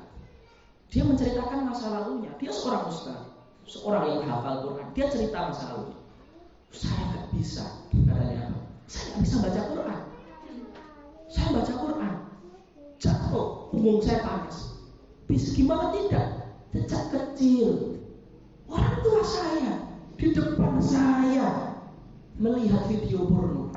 Di depan saya masih kecil. Orang tua saya bermuamalah dengan dukun sejak kecil. Sehingga efeknya ke anaknya. Walaupun anaknya dengan jihad dia, dengan melawan dirinya, akhirnya jadi orang baik, mulia, jadi ustadz, pintar bahasa Arab, pintar ini, ngajar Quran, ngajar kitab, sebagainya. Tapi kita kasihan, dia melalui masa yang susah gitu. 6 tahun mondok untuk bisa baca Quran harus panas dulu tentunya. Untuk bisa memahami kitab harus melawan dirinya, melawan godaannya. Kenapa? Karena kebiasaan yang diwariskan orang tuanya sejak kecil. Kan kasihan. Seandainya orang tuanya sejak kecil, nggak usah orang tuanya, ini nggak butuh orang tua ustaz. Hanya butuh orang tua yang baik sholatnya, butuh orang tua yang baik akhlaknya, yang halal rezekinya. Nggak butuh orang tua ustaz. Hanya butuh orang tua yang memberikan lingkungan yang baik, itu saja. Lingkungan baik itu bukan orang tua ustaz. Orang tua yang jujur, orang tua yang rajin baca Fatihah ke anaknya, yang ngaji depan anaknya, orang tua yang gak ngajak anaknya dangdutan, gak ngajak anaknya ke tempat maksiat, gak candu HP. Itu kan gak harus orang tua ustaz. Semua kita mempunyai kemampuan untuk itu. Tapi gara-gara tidak, akhirnya anaknya jadi ustaz. Alhamdulillah anaknya jadi ustaz. Coba kalau anaknya itu selama fase tarbiyah itu putus asa, apakah bahaya? Gara-gara siapa? Anak orang tuanya. Kenapa? Karena tabiat itu mengikuti makanan. Tabiat itu kadang-kadang terbentuk kebiasaan orang tuanya, kebiasaan ayah ibunya. Maka kita hati-hati ikhwah, ya. Jangan kita ketika depan HP, ketika kita menonton sinetron, menonton acara TV yang tidak halal, acara konser di TV misalkan, terus ada anak kita menganggap cuma sebentar itu kalau jadi kebiasaan sehari 1 jam itu jadi sejam kali 9 tahun itu berapa jam? Nah, itu jadi tahunan, jadi karakter. Maka ini penting. Jadi tarbiyah di usia 2 tahun itu lebih ke orang tuanya. Ya, penting. Baik. Sekarang kita lihat nomor 17. Kenapa kok menyusui makan halal itu penting? Idza khabuth radauhu. Ya. Ini artinya apabila ASI anak berasal dari yang haram. Idza khabuth radauhu, apabila ASI anak berasal dari haram. Tentu yang ditekankan adalah haram, ASI, tapi makanan juga termasuk, perannya orang tua juga termasuk. Ini yang paling penting. Mala ilah, maka si anak akan condong fi'lil khabith, kepada perbuatan tercela akhiran wa awala, sampai masa tuanya. Ya, maka jangan sampai kita menjadi penyebab gelapnya masa depan anak kita. Karena ketika anak kita di masa balik nanti, di masa puber nanti, kalau anak kita dari kecil sudah dikasih makanan yang jelek, bahan yang jelek, iya, kalau dia di masa baliknya bisa melawan diri sendiri ketika mondok. Tapi kalau dia terbawa lingkungan, sudah bahan jelek dari orang tua, lingkungan jelek, maka sudah akhirat dia yang jadi korban, kasihan. Maka kita sekarang tugas kita. Nah, sekarang kita sebagai guru SD, guru TK, kita harus mendoktrin ini ke wali santri dan ke diri kita sebagai orang tua. Ya jelas, tapi sekarang amanah antum lebih. Antum adalah orang tua, ayah ibu antum, anak antum, tapi antum juga sekarang adalah guru anak-anak kecil tadi. Maka poin makanan halal ini adalah poin yang antum sampaikan ke orang tua. Ya, maka nanti silakan membuat penelitian yang lebih bahaya makanan haram bagi perilaku. Ini yang ditekankan. Ya, bahaya kebiasaan orang tua bagi anak. Ini yang ditekankan. Ya, Ya anak nakal di kelas gak bisa diginikan. Lo gimana gak nakal orang tuanya? Setiap hari TV nyala 24 jam, YouTube nyala 25 jam, musik nyala 26 jam. Makanya ini tugas antum untuk memberikan pengetahuan ini dari Imam Ghazali, dari Imam Romli ini. Ya, ini para hadirin ya. Ini penting ikhwah. Baik. Alhamdulillah kita sudah hatam pendidikan usia usia lahir sampai 2 tahun. Poin pentingnya ada di orang tua. Poin pentingnya ada di orang tua, makanan dan kebiasaan, perbuatan dan ucapan. Ini poin pentingnya. Bisa dipahami ya? Insya Allah. Baik, semoga kita diberikan rezeki mengamalkan. Allahumma amin. Sekarang kita masuk bait nomor 18 sampai 31. Bait nomor 18 sampai 31 ini adalah untuk anak usia 2 sampai 4 tahun. Biasanya ibu-ibu, para bapak usia 2-4 tahun ini sudah jalan kaki, sudah lari, ya kan? Sudah mulai latihan bicara, menirukan, sudah mulai diajak salim, sudah bisa. Benar-benar akalnya sedang terbangun untuk namanya interaksi, bersosial. Walaupun belum punya rasa malu, mau keliling depan rumah sampai rumah tetangga nggak pakai pakaian, ya nggak malu. 2 tahun 4 tahun ya wajar. Tetapi dia sudah mulai bicara, menirukan apa-apa itu. Ya, ini usia 2 sampai 4 tahun. Apa saja yang diberikan ke anak di usia ini? Apa saja? Tentu kalau 2 sampai 4 tahun itu usia apa? PAUD, Ustaz? Belum ya? 4 tahun sudah PAUD belum? Sudah ya. Berarti kalau yang guru PAUD mungkin ini perlu dimasukkan sebagai catatan. Tapi paling enggak untuk anak kita sendiri. Kalau saya belajar gini itu anak kita sendiri paling penting ya kan. Kemudian kalau kita guru di usia itu ya untuk murid kita. Seperti itu. Baik. Pertama di bait nomor 15 dikatakan Imam Ghazali ingin meneliti, ingin memberitahukan perangai yang paling menonjol di anak usia 2 sampai 4 tahun. Setelah sapi. Tetapi kalau anak itu disapih di usia mungkin 2 tahun kurang, ya ini biasanya menonjol juga. Jadi biasanya ini menonjol setelah sapi. Apa itu sifat ini? Wa ba'dama yuftam, dan setelah disapih. Ini artinya setelah disapih. Wa ba'dama yuftam, dan setelah disapih. Tajidhu tashtahi. Anak itu biasanya memiliki nafsu makan yang besar. Maksudnya apa-apa ingin dimakan. Lihat bunder dimakan, lihat empuk dimakan, lihat piring dimakan, plastik dimakan, daun dimakan. Apa-apa ingin dimakan. Betul kan? Betul. Karena anak saya juga di usia 1,5 tahun. Ya, yaitu usia hampir sebelum disapih atau usia setelah disapih. Itu biasanya nafsu. Artinya nafsu ini semua ingin dimakan. Aklat ta'ami daiman la yantahi. Ya, terus menerus dan tidak berhenti. Memiliki nafsu makan yang terus menerus dan tidak berhenti. Ya. Makanya adab yang akan ditekankan ke anak berkenaan dengan makan. Ingat ikhwan, adab makan itu bisa menanamkan nilai akidah, fikih dan nilai tasyatul nafs. Mungkin antum baru tahu, tapi ini cerdasnya ulama.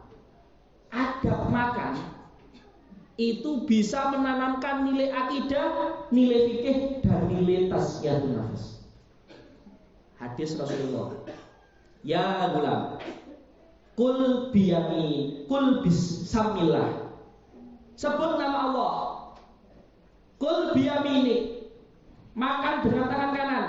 Wa kul mimma yali, makan yang di sekitarmu, jangan menyerobot jatah orang. Ini hadis cuma 1 baris, tetapi akidah, fikih dan tazkiyah dalam 1 hadis.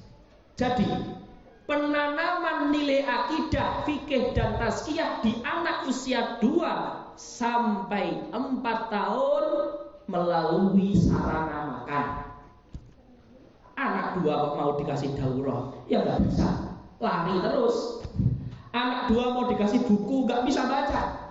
Anak 2 mau dikasih daurah penanaman penguatan akidah dan penjagaan dari pendangkalan akidah 2 tahun.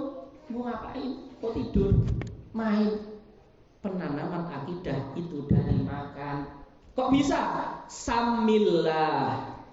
Anak sebelum makan, ibunya, ayahnya, bismillah nak, sebut nama Allah nak, dengan nama Allah nak, ulangi setiap hari 3 kali, 4 kali, 5 kali. Itu akidah. Anak akan berpikir, kenapa kok dengan nama Allah? Nanti akan tahu sendiri. Tapi dia mengulangi nama Allah, itu akidah. Ya, nasi dari mana? Padi yang numbuhkan siapa? Yang kok air dari langit dari siapa? Masuk ke tanah dari siapa? Dari tanah masuk ke batang padi, terus ke bulir-bulir padi, jadi nasi, itu siapa? Petani itu cuma nanam kalau ngairi. Petani itu nggak sampai nyuntikkan sari-sari ke dalam padi, nggak bisa. Itu Allah SWT. Jadi samilah tauhid. Makan dengan tangan kanan itu fikih. Kalau jenengan sudah meyakini Allah, maka disuruh makan dengan tangan kanan, ya makan dengan kanan. Seandainya hadis mengatakan makan dengan tangan kiri, ya dengan tangan kiri. Itu namanya fikih, syariat, taat. Terus makan yang di sebelahmu. Nggak boleh tamak, nggak boleh rakus, nggak boleh mencuri, nggak boleh korupsi, nggak boleh ngambil hak orang lain, nggak boleh menggosok. Itu semuanya tazkiyatun nafs. Jadi ibu-ibu, bapak-bapak semuanya, kalau kita punya anak 2 sampai 4 tahun, didiknya nggak usah ribet, didik lewat makan. Maka setiap makan harus ditemani. Jangan sampai makan nggak ditemani. Ditemani biar apa? Pelajaran akidah, fikih dan akhlak ada dia pas makan. Ketika makan ada yang jatuh kotor, jangan dimakan, itu kotor, bahaya. Pendidikan. Ketika makan bareng adiknya, bareng temannya, pengen ngambil jatah, itu bukan milik kami, nah, ini punya kami. Itu tarbiyah semuanya. Ketika makan nggak nyebut nama Allah, bilang bismillah. Itu akidah. Ketika makan pakai tangan kiri atau pakai kaki atau langsung diginikan, nah pakai tangan kanan, itu fikih. Ya. Nah ini gara-gara ulama. Saya kalau nggak baca nggak tahu juga. Mungkin jenengan kalau nggak baca nggak tahu juga. Tapi ini sarana tarbiyah usia 2-4 tahun lewat jalur makan. Berarti minum juga dan memakai baju. Itu juga pelajaran di situ. Baik. Maka bait nomor 18 sampai 31 itu adalah mengatakan tentang makan, minum, memakai baju adalah sarana tarbiyah di usia 2 sampai 4 tahun. Ya. Ternyata simple tapi perlu istiqomah dan telaten. Makanya jujur para hadirin semua, ada penelitian dilakukan oleh Sekjen Perfatwaan Mesir, namanya Syekh Dr. Amru Wardani. Syekh Dr. Amru Wardani mengatakan, penelitian mengatakan agar tidak terjadi kediaman di dalam rumah tangga, diem-dieman antara suami istri, antara anak dalam rumah tangga. Kadang-kadang ada rumah tangga tapi diem. Ya. Maka seorang suami harus mengatakan ke istrinya, I love you sehari 5 kali. Itu penelitian menyatakan bahwasanya agar tidak terjadi, itu Syekh Dr. Amru Wardani, Sekjen Fatwa Mesir, dan ini dinukil oleh pakar tafsir dan Quran dunia Syekh Dr. Muhammad Ratif Nablusi, menafsirkan Al-Quran lengkap. Ini Syekh Dr. mengatakan seorang suami harus mengatakan ke istrinya I love you. Gak mudah ya bapak-bapak, gak mudah kan? Tapi kalau ini dilakukan Semua hal, ya bukan semua, kebanyakan hal yang tidak diinginkan tidak akan terjadi. Apabila suami mau mengatakan I love you sehari 5 kali, tidak akan terjadi yang namanya al-kharsu az-zawji, yaitu diam-diaman dalam rumah. Lah, itu seperti itu. Apa hubungannya dengan ini? Dan keadaan yang bisa mesra dengan harmonis di rumah itu bisa kita adakan itu di waktu makan. Maka waktu makan adalah waktu bagi ayah untuk mengungkapkan cintanya ke anak dan istri. Maka waktu makan tidak boleh disepelekan. Bagi istri itu si suami bisa memberikan gombalan-gombalannya. Tapi itu gombalan bukan gombalan. Maka penamaan itu gombalan itu sebenarnya tidak tepat. Itu adalah ekspresi cinta. Karena ekspresi selain ada rasa di hati atau aksi dengan nafkah juga membutuhkan ucapan. Betul nggak ibu-ibu? Membutuhkan kan seorang suami kan. Seorang istri membutuhkan dari suaminya seperti itu. Lah, ekspresi itu bisa disalurkan ketika makan. Dan tarbiyah untuk anak disalurkan ketika makan. Maka waktu makan ini bukan waktu yang sederhana. Mungkin kalau kita yang masih jomblo dulu, waktu makan adalah waktu yang penting makan. Tetapi kita yang sudah berkeluarga, waktu makan adalah waktu bagi kita untuk tarbiyah ke anak dan waktu bagi suami untuk membangun mawaddah ke istri. Jadi ini waktu yang luar biasa. Saya juga baru tahu ketika baca buku seperti itu. Ternyata itu sudah disinggung sama ulama bahwasanya waktu makan itu adalah waktu tarbiyah. Seperti itu. Baik. Maka kalau makan sendiri itu ya nggak ada nilai tarbiyahnya. Ya, seperti itu. Maka kalau ada orang tua, ayah atau ibu yang biasanya sampai saya nggak mau makan kecil di rumah, itu berarti ayah dan ibu yang sudah menemukan pentingnya waktu makan. Kan ada orang tua kayak dulu pas saya kecil tuh ayah saya itu nggak mau makan di luar. Kalaupun di luar yang penting dibungkus. Dan kalau makan harus sama anaknya. Saya anggap mungkin ketika saya masih jomblo itu biasa saja. Ternyata ketika sudah nikah, ternyata itu hal yang luar biasa. Ya. Maka kalau ada ibu atau ayah yang mana kalau makan hanya mau dengan keluarga, itu berarti nilai plus. Yang belum, mungkin karena belum tahu pentingnya, bukan aib, tapi belum tahu pentingnya. Bisa, kalau udah tahu pentingnya, bisa dipraktikkan. Paham ya? Ini penting sekali. Ternyata adab makan itu bisa menimbulkan kebahagiaan yang luar biasa. Ya, baik. Maka maka juga penting ini pihak sekolahan itu agar menjadikan kalau waktu makan itu kalau bisa ya, kalau memang sudah selesai nggak ada kepentingan lagi ya biarkan ustaz-ustaz itu pulang ke rumah masing-masing. Kalau memang nggak ada rapat, nggak ada apa, ya jangan juga rapat setiap hari. Kebanyakan rapat itu mengeraskan hati. Ada dalilnya nggak dari ulama? Nanti ada di sini. Kasratut ta'lim yumitul qalba.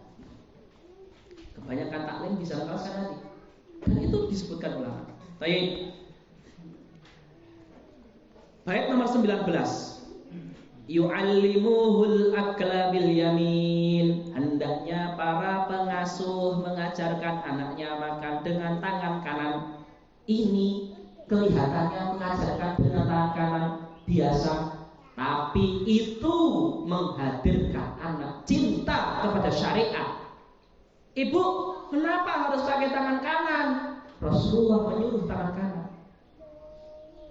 Kenapa Rasulullah menyuruh tangan kanan? Disuruh Allah yang menciptakan nasi. Anak jadi cinta syariat, anak jadi cinta Rasulullah, anak jadi cinta sama Allah.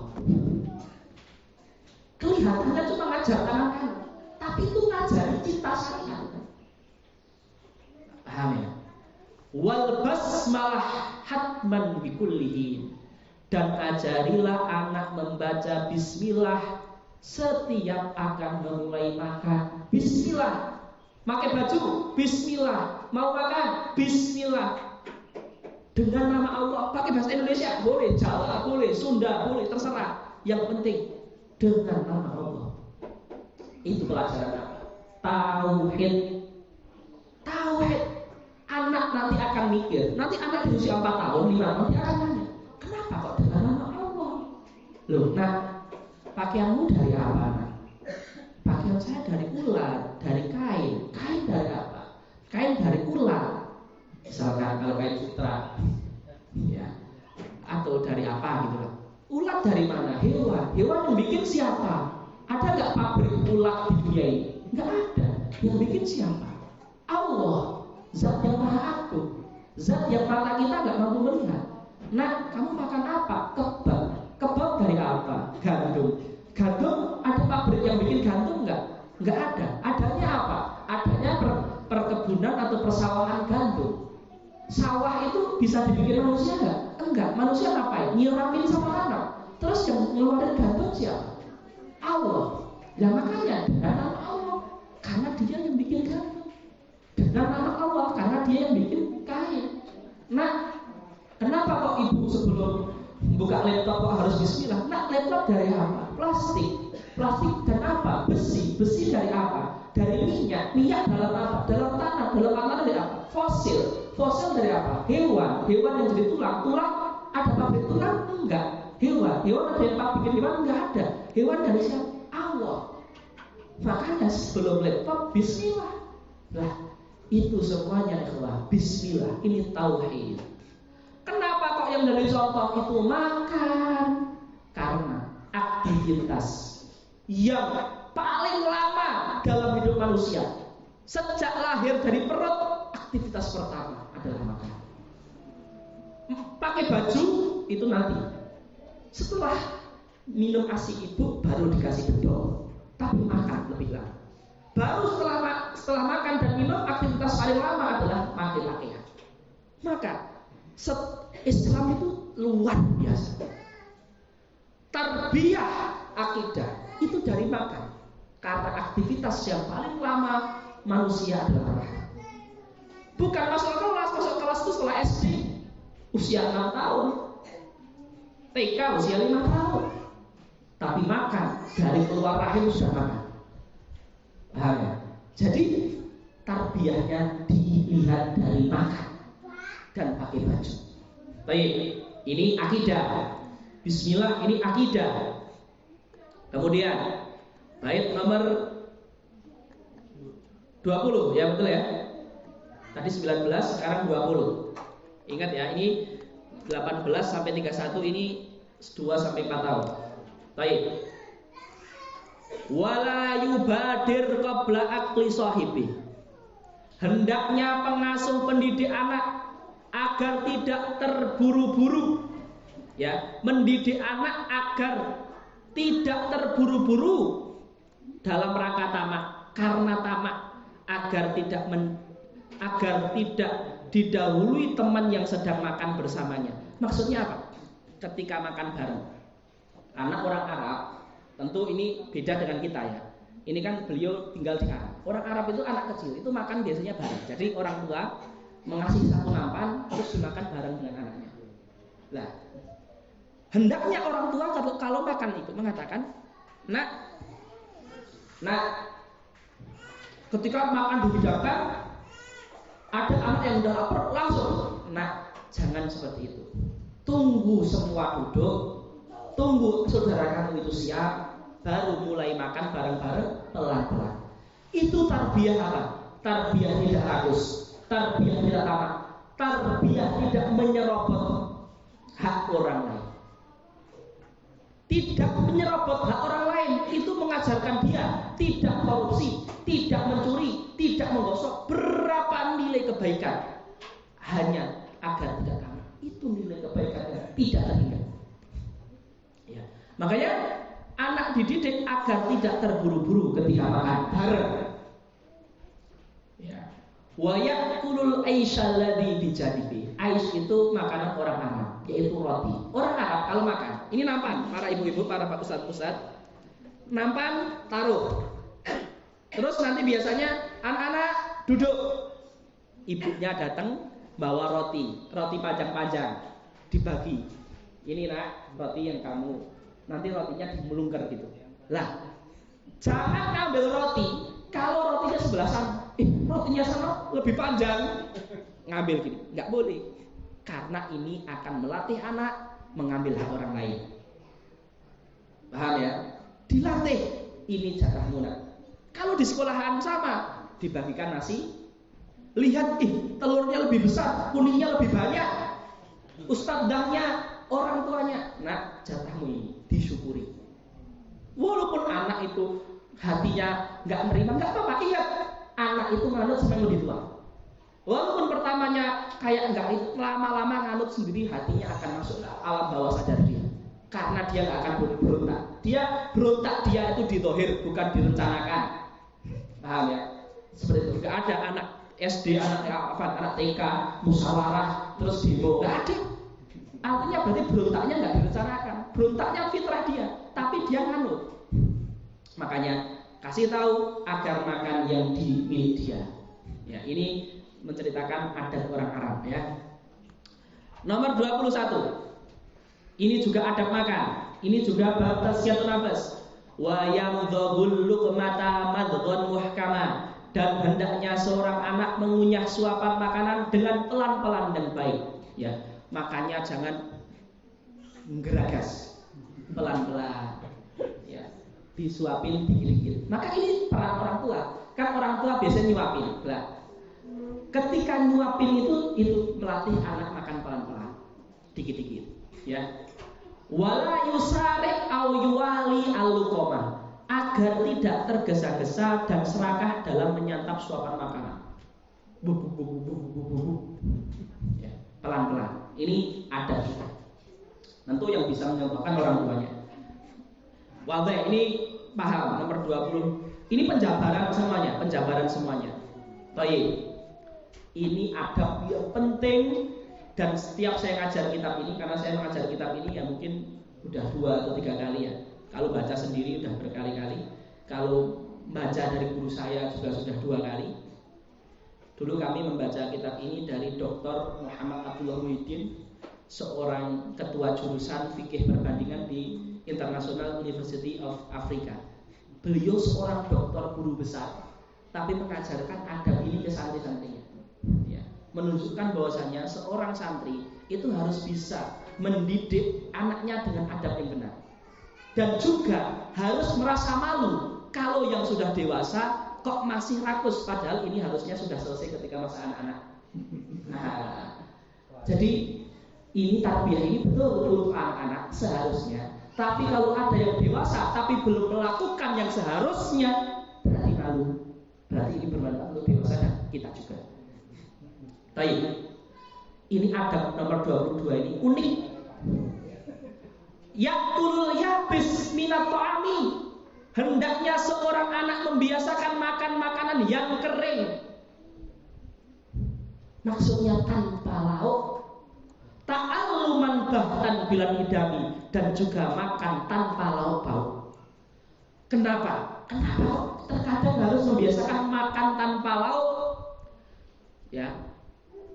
Kenapa? Disebutkan dalam bait selanjutnya, hinan fahinan fil asya wal ghada. Jadikanlah lauk pauk kadang-kadang saja di waktu siang atau di waktu petang, kaila yal idama hatman abada, agar anak tidak melihat lauk sebagai kewajiban.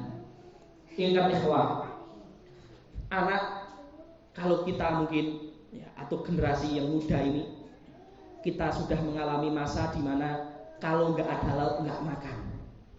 Tapi mungkin kita atau yang lebih tua dari kita sempat mengalami di mana makan nasi itu hanya ditutul garam. Terus kerupuk bunder 1 harga Rp250. Itu saya masih mengalami. Karena apa? Karena ibu saya itu super sibuk. Ibu saya lurah, ayah saya guru. Saya dititipkan ke tetangga. Nah, saya hidup sama tetangga, ya. Ketika kecil, usia sampai kurang lebih 6 tahun sebelum TK, lebih banyak sama tetangga. Tapi di situ saya jadi merasakan bagaimana hidup dengan kesederhanaan, di mana alas rumah tanah ya. Terus sampingnya itu kandang ya, sapi, kandang kambing sama kandang pitik ya. Tetapi itu merasakan bahwasanya akhirnya ketika makan tanpa lauk pun terbiasa, karena saya di rumah itu makan kadang cuma dituturi garam dan kerupuk. Terus kalaupun ada lauk, lauknya sayur. Ternyata itu penting. Melatih anak tidak manja, melatih anak kendel, melatih anak berani, melatih anak tidak berlebihan, karena nggak harus pakai lauk. Terus kalau ada lauk ya nggak suka, bersyukur. Oh biasanya nggak ada lauk, alhamdulillah. Nah ini pendidikan ini ada di kitab salaf. Hendaknya orang tua itu memberikan lauk pas siang, malam nggak pakai lauk. Nasi kasih kuah, udah makan. Kalau masih kecil kan nggak protes. Kenapa kok anak SD protes kalau nggak ada lauk? Karena ketika kecil kasih lauk terus. Ini kan pendidikan usia 2 tahun 4 tahun. Yang protes kan usia 4 tahun ke atas. Karena 2-4 tahun full lauk, bahkan lauk lebih banyak dari nasi. Nasi kan cuma satu macam, nasi. Lauknya 2 macam, 3 macam. Ini penting sekali, ya. Maka dari itu, alhamdulillah saya merasakan faedah itu ketika mondok, nggak pernah protes lauk, nggak pernah, ya. Karena ketika kecil seperti itu, dan itu ada, walaupun lurah ya lumayan, ya. Tetapi karena dididik dengan seperti itu, jadi merasakan kehidupan yang sederhana. Ya, jadi dikatakan di bait nomor 22 ini, ya, wa yaqulul yabis minat ta'am, dan hendaknya seorang membiasakan makan makanan kering tanpa lauk maksudnya. Ya. Kemudian hinan fahinan, jadikan lauk itu kadang-kadang, kadang di malam, kadang di siang. Kaila yarul idama hatman abada, ya, agar anak tidak melihat lauk sebagai sebuah kewajiban. Ini bukan karena orang tua galak sama anak, sekali lagi bukan. Nggak mungkin galak, ya, tetapi sebagai latihan agar nggak melihat lauk wajib. Ya, anak makan dengan lauk, tapi meyakini lauk itu wajib. Dengan anak makan dengan lauk karena ada lauk, itu efek pas dewasa berbeda. Yang meyakini wajib, kalau pas SD nggak ada lauk, dia akan marah, bu mana kok nggak ada telur, bu mana kok nggak ada ayam. Tapi anak yang terbiasa kadang lauk kadang tidak, ketika nggak ada lauk, dia tetap akan makan, nggak akan marah ke orang tua, lebih kendel. Jadi pendidikan kendel itu ada di Islam. Melatih orang nggak manja itu ada di Islam. Manusiawi nggak? Manusiawi. Kenapa? Tetap makan, cuma nggak dikasih lauk saja. Tetap ditutuli garam boleh, disiramin kuah boleh. Lauknya ada, tapi nggak dikasihkan untuk nanti malam, nggak apa-apa. Dicoba gitu. Ya, jadi itu tarbiyah yang luar biasa. Coba ini nggak ada lauk, ini melatih apa? Melatih kendel, melatih sabar, melatih survive. Dari apa? Dari makan. Jadi madrasah 2-4 tahun itu madrasah apa? Madrasatul akli. Bayangkan, dari makan ternyata belasan nilai moral tauhid fikih ditanamkan di makan.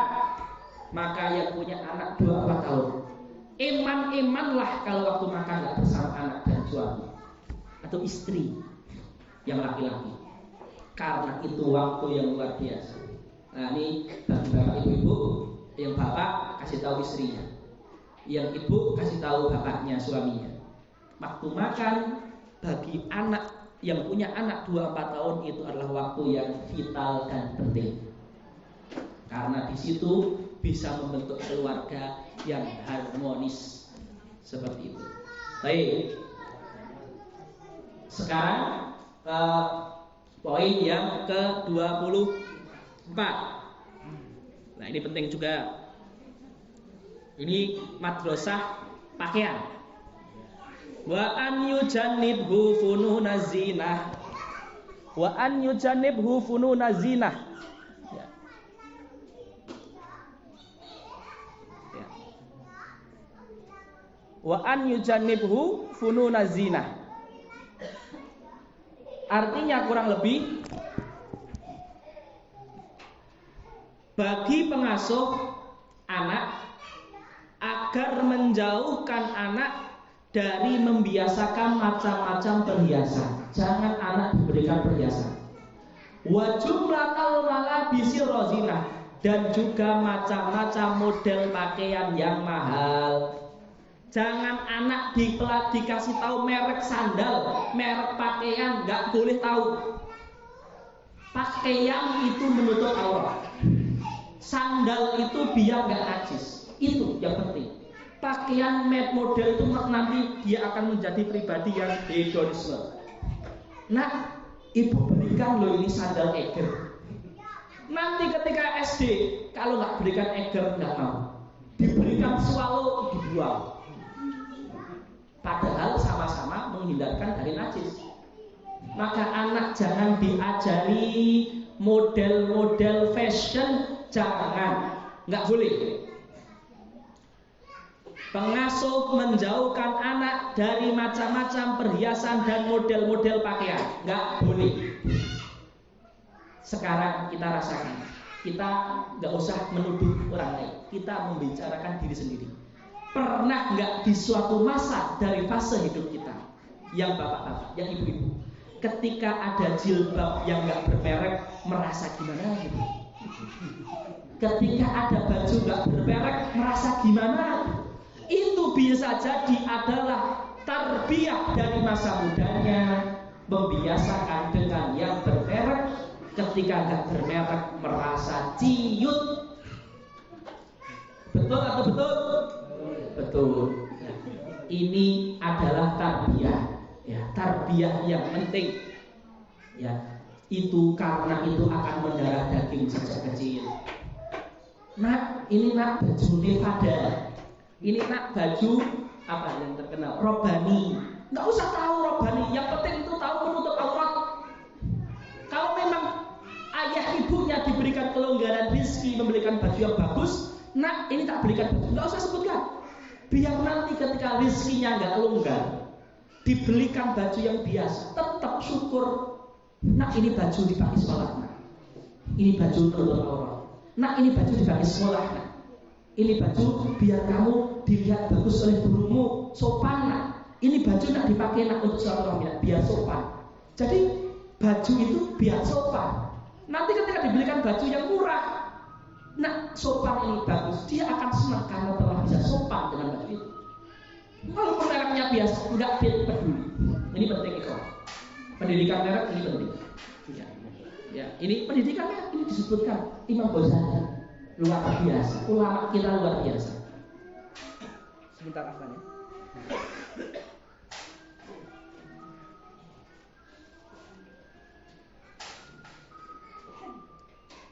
Baik.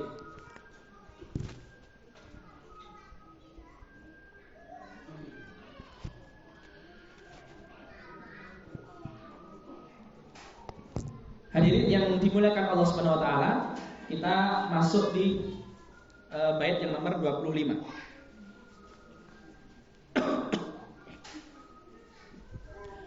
Wa yaksuhu launa bayadil qutni hatta bihi an ghairihi yastaghni. Bagi pengasuh agar membiasakan anak memakai baju kain putih bagi anaknya sehingga dia merasa cukup dengan baju putih yang dia miliki. Ini kenapa disebutkan warna putih? Wah, karena warna putih, gamis putih biasanya di Arab itu adalah bajunya para ulama, orang soleh, para orang-orang yang sepuh, orang-orang yang baik itu pakai baju putih, baju-baju imam. Ya, maksudnya bukan harus putih, maksudnya cukupkanlah anak dengan baju yang secukupnya, nggak usah banyak-banyak, agar dia merasa cukup dengan baju yang dia miliki. Artinya kalau kita orang Indonesia contoh, nah ini baju koko untuk sholat 2 hari sekali diganti karena dipakai untuk sholat saja. Ini sama sarung 2 kali sekali diganti, nanti pas ganti dicuci. Jadi dia punya 2 koko, 2 sarung, sama celana, sama kaos yang dipakai untuk harian misalkan. Nah itu nanti bisa dipakai itu baju kaos 3, 2 baju, 2 sarung itu bisa untuk seminggu. Itu cukup misalnya. Sehingga anak tidak dikit-dikit baju baru. Itu nanti antum pakai itu baju untuk 1 tahun cukup, untuk 6 bulan cukup. Itu baju insya Allah cukup. Sehingga anak tidak hedon dengan pakaian, tidak maunya model baru. Jadi maksudnya di sini biasakanlah dengan baju atau pakaian gamis secukupnya agar dia merasa cukup dengan yang dia miliki. Ya, seperti itu. Maka kalau di sini dikatakan bagi pengasuh agar membiasakan memakaikan baju kain putih bagi anaknya sehingga dia merasa cukup dengan baju putih yang dia miliki. Baik, tentu ini setiap daerah, setiap mempunyai beda-beda. Apalagi baju putih ada hadisnya ini, hadis di riwayat Imam Ahmad. Ilbasu thiyabal bid, Rasulullah bersabda, pakailah pakaian yang berwarna putih. Bagi laki-laki itu sunnah. Baik. Kemudian wa in talab mangkusana wa mulawwana yaqulu dzaka lin nisa'i aulana.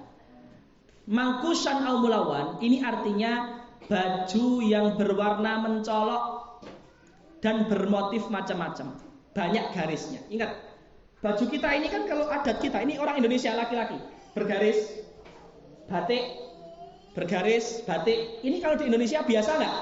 Biasa. Kalau di orang Arab itu yang bermotif garis kayak gini, kayak beliau-beliau, ini baju perempuan. Yang bergaris-garis. Baju laki-laki itu gamis blong, polos. Ya. Jadi kalau ada garis-garis itu perempuan dan dipakai di rumah. Lah, ini pengen mengatakan Imam Ghazali, tapi nggak ada masalah karena baju itu intinya selama dia halal itu dikembalikan ke adat masing-masing. Ya, contoh ya, saya kasih motif. Baju itu halal dikembalikan ke adat masing-masing. Selagi bukan ciri khas orang kafir, bukan pakaian untuk pamer, dan dia menutup aurat, dan bukan pakaian khas orang-orang yang sombong atau khuyala. Selama memenuhi unsur-unsur ini, bukan pakaian haram, menutup aurat, bukan pakaian untuk biar pamer, bukan pakaian orang-orang sombong. Ya, kira-kira ada 5, bukan ciri khas orang kafir, kira-kira ada 5 ciri pakaian. Ya, maka pakaian itu kembalikan ke adat masing-masing. Kalau laki-laki nggak boleh pakai sutra, ya kan? Selama tidak haram, selama bukan ciri khas orang kafir, selama menutup aurat, selama bukan pakaian untuk pamer, selama bukan pakaian orang untuk sombong, ya, itu maka pakaian apapun itu halal. Lah, ini Syekh Imam Ghazali pengen mengatakan, intinya gini. Jangan anak dipakai pakaian yang menjadi syiarnya perempuan. Contoh, pakaian warna pink yang menjadi warna pink yang mencolok syiar perempuan. Jangan pakaian laki-laki dibagikan itu. Karena ya pernah saya melihat sebuah video tentang orang membahas tentang psikologi orang yang terpapar LGBT. Terkadang orang terpapar homo atau lesbian itu terkadang bukan karena dia punya bakat itu dari lahir. Terkadang karena dia melakukan pakaian, ya. Jadi pakaiannya pura-pura perempuan, ya. Jadi laki-laki tapi pakaiannya feminin, sehingga tabiat dia jadi seperti perempuan. Kemudian ada laki-laki yang sudah punya penyakit, akhirnya nular karena dia lihat feminis. Akhirnya dia juga terpaksa, akhirnya jadi kebiasaan, akhirnya jadi terjangkit virus yang haram dosa besar lagi. Ya, makanya pakaian itu penting sekali. Maka kalau ada pakaian yang menjadi syiar perempuan bagi laki-laki atau syiar orang fasik misalkan, itu pakaian perempuan bukan pakaian laki-laki. Begitupun kalau ada perempuan yang sukanya pakai pakaian laki-laki, jangan. Itu pakaian laki-laki bukan pakaian perempuan, sehingga nanti menjadi perempuan yang tomboy seperti itu. Baik. Kemudian bait yang nomor 27, katakanlah libasu ahlil fiski wa takhnithi wa ahmakin wa fajirin khabithi. Katakanlah kepada anak bahwa pakaian yang bermotif perempuan atau yang berwarna terlarang itu adalah pakaian orang fasik, orang banci, orang yang kurang akal dan orang yang tercela. Intinya itu dikembalikan ke adat masing-masing. Ya, jangan kalau laki-laki dipakai sutra. Kalau perempuan boleh. Jangan laki-laki dikasih cincin emas. Kalau perempuan boleh. Ya. Laki-laki kok suka pakai gelang dan kalung, jangan, itu perhiasan itu perempuan, bukan laki-laki. Ya. Jadi intinya, kalau itu adat, ini 2-4 tahun kan dia mencontoh itu. Ya, kalau antum tahu ya, anak 2-4 tahun biasanya pulang dari rumah tetangga, lihat konser dangdut di TV-nya tetangga, pulang ke rumah udah joget. Orang tuanya sudah bilang, itu gerakan orang fasik, nah. Itu gerakan perempuan, nah. Itu gerakan haram, nah. Seperti itu harus dibicarakan. Jangan kita meremehkan, jangan kita menganggap biasa. Berbahaya. Ya. 28. Wala yuna'am jismuhu bimal basi tulal mada wala firasin amlasi. Dan janganlah seorang anak selalu dimanjakan berlebihan di dalam pakaian dan kasur yang halus. Terkadang tidur di atas tikar, terkadang tidur di atas tikar, terkadang tidur di amben tanpa kasur, ya. Terkadang dikasih pakaian yang biasa, ya, seperti itu. Terkadang juga disuruh jalan di atas tanah. Ketika ibu bapaknya lagi nyiram tanaman, terkadang diajak keceh, diajak main tanah, diajak nyuci piring, ya, seperti itu. Jangan terlalu dimanjakan, tapi harus juga diajak agak kasar. Ya, tentu kasar dalam umurannya, ya kan, seperti itu. Jadi anak jangan selalu dimanjakan berlebihan di dalam pakaian dan kasur yang halus. Ada hadis diriwayatkan dalam Imam Ahmad, iyyaka wat tana'uma fa inna ibadallahi laisa bil mutanaimin. Janganlah engkau berlebihan dalam memanjakan diri. Sesungguhnya hamba-hamba Allah adalah mereka yang tidak berlebihan dalam memanjakan diri. Hadis riwayat Imam Ahmad.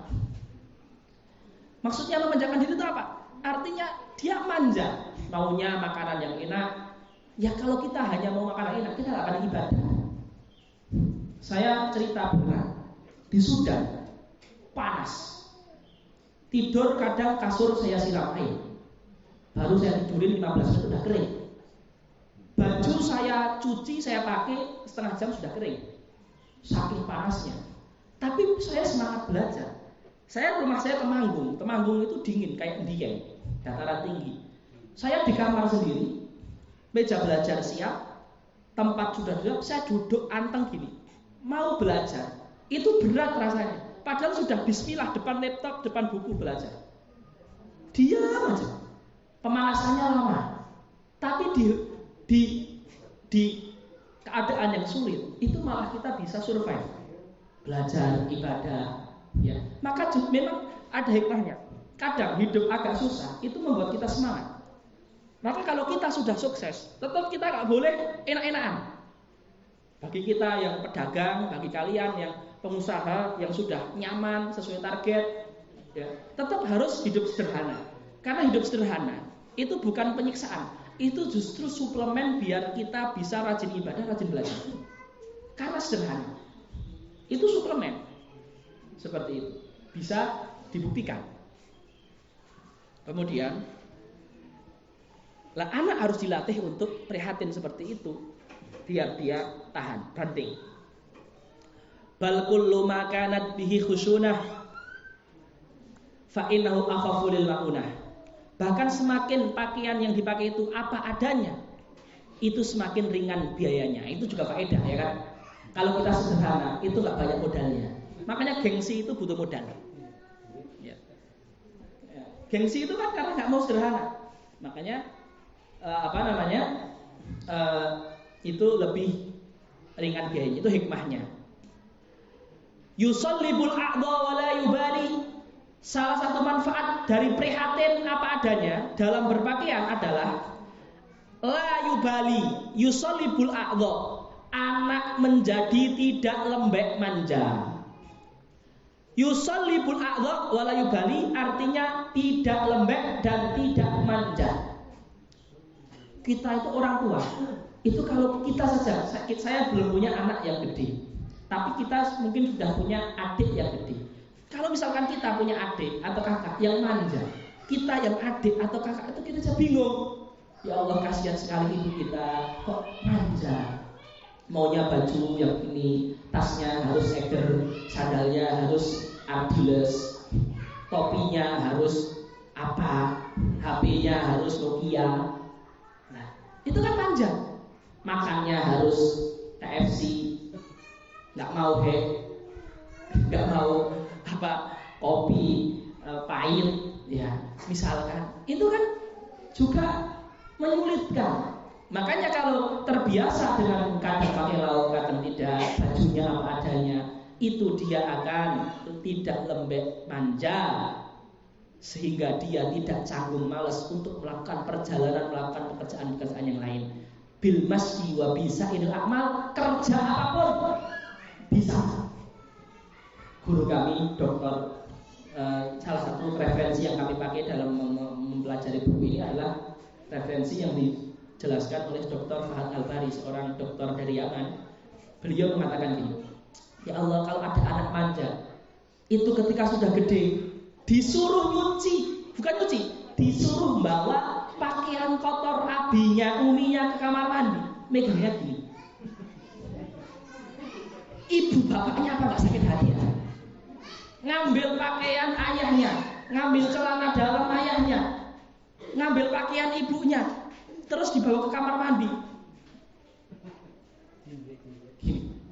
Itu kan membuat sakit hati. Kenapa? Karena dimanja. Tapi kalau kadang pakai lauk, kadang enggak, kadang pakaian itu diginikan, bahkan dicucikan sekalian. Nah, jadi itu faedah enggak manja itu membuat dia kendel seperti itu. Ya. Baik yang terakhir, ya di di usia ini, yaitu di usia 2-4 tahun, wa yumna'un nauman nahara qat'a khaufal kasal yattakhid mutaq'a. Dan seorang anak agar dilarang tidur di waktu pagi atau siang. Nahar itu artinya pagi dan siang dan sore. Dari subuh sampai maghrib itu namanya nahar. Dari maghrib sampai subuh namanya lail. Maksudnya seorang anak di waktu kerja itu pagi dan siang atau pagi sampai sore, itu usahakan anak kecil itu tidak tidur, main nggak apa-apa, gerak nggak apa-apa, tapi jangan tidur. Nanti tidurnya pas siang sampai asar misalnya. Tapi di waktu-waktu aktif itu kalau bisa aktif juga, agar tidak menjadi malas di waktu aktif. Nanti kebiasaannya ketika TK, SD nanti seperti itu. Ya. Jadi di waktu aktif itu kalau bisa bangun, itu maksudnya bukan nggak boleh tidur siang. Tidur siang boleh, tidur sebelum zuhur boleh, tidur waktu asar boleh.